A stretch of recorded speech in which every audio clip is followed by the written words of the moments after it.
Tinawag kita sa panahon na pakiramdam ko ako'y nag-iisa. Tinawag kita sa panahon na akala ko'y wala ng pag-asa. Tinalikuran nila ako sapagkat sa akin ay wala nang makuha. Sa panahon ng sagana, hindi kita naalala. Sa panahon ng saya, hindi ako nagpasalamat sa iyo, Ama. Madami akong nagawang mabuti sa iba, ngunit mas maraming maling nagawa sa iyong mga mata. Hindi kita nakilala nung lahat ay nasa akin pa. Hindi kita tinawag sa pag-asang hindi naman magiging problema. Kaya naman, ang lahat ay mawala. Naiwan akong mag-isa. Naalala ko, panahong binawi rin ang lahat sa kanya. Natili siyang tapat sa pagsubok sapagkat alam niyang pagkatapos ng hirap ay mayroong gantimpala. Lahat ng tumakas at umalis sa lilim ng iyong tahanan ay naligaw ng landas.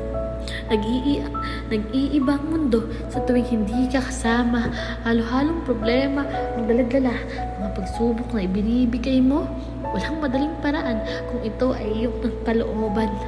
Sa tuwing hindi na kinakaya ang lahat ng sakit, gumagaan kapag ikaw ay nandyan. Lahat ng hirap at pait, sa lilim ng iyong pagmamahal, lahat ay nalulunasan.